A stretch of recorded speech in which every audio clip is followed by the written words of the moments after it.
What is Ike Batista's SuperCane?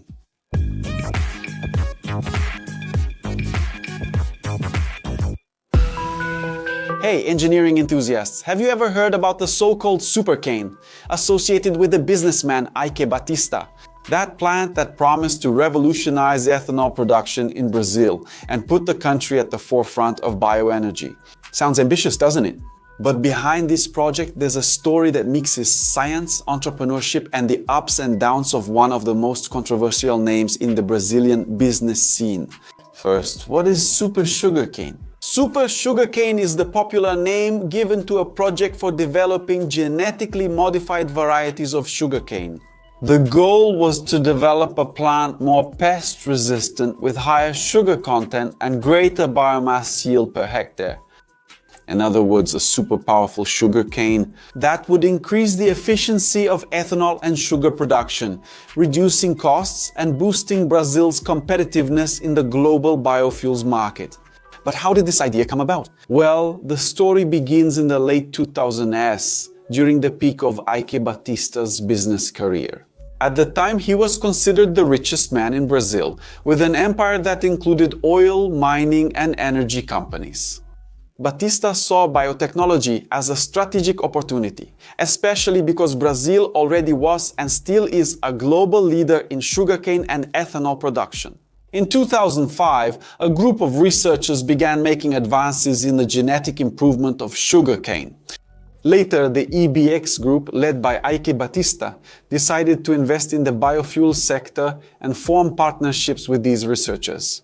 And it was in this context that SuperCana came into play and BRX, or Brazil Renewable X, was created. The idea was to use biotechnology to develop a more productive variety of sugarcane, in partnership with research institutions. And how would SuperCana work?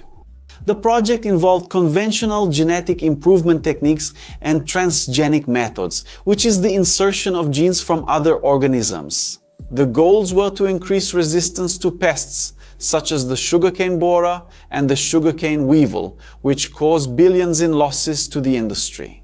They also wanted to increase the sucrose content, allowing more sugar and ethanol to be extracted per ton of sugarcane. In addition, sugarcane was studied to make the plant more tolerant to drought and poor soils, expanding farmland without stressing sensitive biomes like the Amazon. At the time, Batista stated that the SuperCane could increase productivity by up to 30%. A significant leap for a sector that traditionally grows by 1 to 2% per year, with incremental improvements. But who was behind the research? BRX partnered with educational institutions such as the State University of Campinas, Unicamp, and the Brazilian Agricultural Research Corporation, Embrapa. In addition, the company acquired rights to use international technologies, such as bacterial genes that provide resistance to insects similar to those used in genetically modified crops like corn and soybeans. But why did this project attract so much attention? In the 2000s, Brazilian ethanol was experiencing a moment of optimism.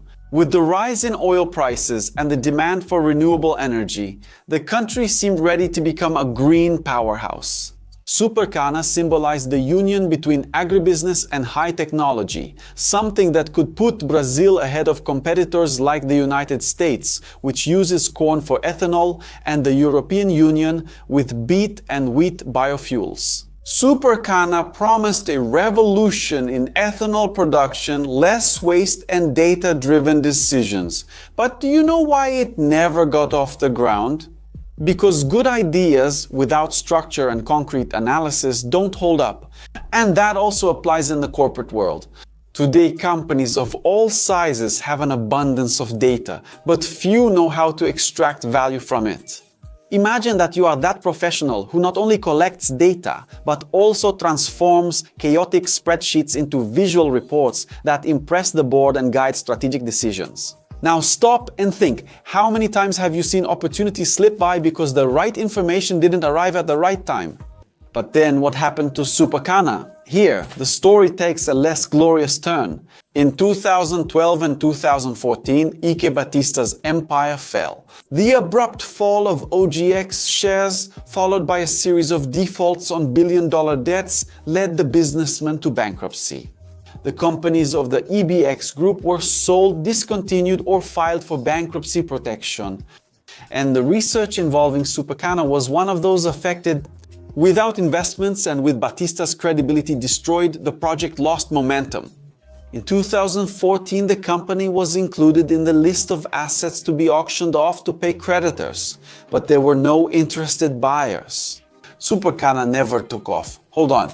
The initial research took place, but it never reached the commercial stage.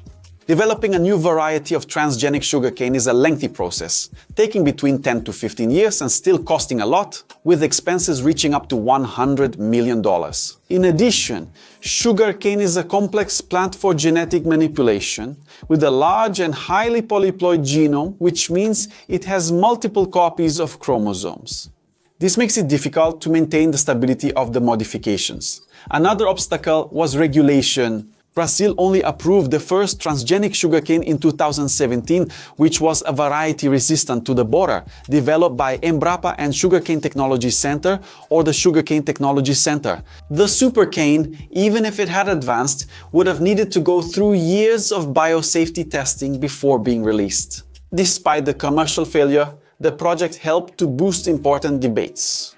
It highlighted the need for innovation in the sugar energy sector, especially in the face of challenges such as climate change and global competition. But okay, why is understanding this story relevant? SuperCana reflects the challenges of bringing together science, business, and public policy in a country like Brazil.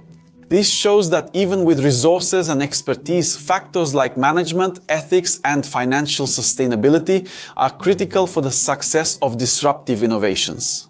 In addition, the search for advanced biofuels remains urgent. Sugarcane ethanol emits up to 90% less carbon monoxide too than gasoline, and the demand for clean energy is expected to grow during the global transition to a low-carbon economy. In this sense, projects like SuperCana, even if unsuccessful, highlight Brazil's potential and complexity in this scenario. But what about the future? Well, the lesson here is that innovation requires not only great ideas, but also long-term planning, transparency, and resilience. Meanwhile, institutions like Embrapa and Brazilian universities continue working on sugarcane varieties, showing that the seed planted by SuperCana's ambition was not completely lost. If you've made it this far and enjoyed the video, make sure to subscribe if you haven't already, leave your like, and turn on the notification bell. And if you find our content interesting, consider becoming a member to help us keep producing content here on the platform and be remembered in our videos. And if you're curious to learn more about the courses we recommend, scan the QR code here on the side or check the link in the video description. Access to various opportunities to develop several skills that will make a difference in your career. So did you know about SuperCana? Do you think it would be a good project to develop here? Leave it in the comments, I want to know.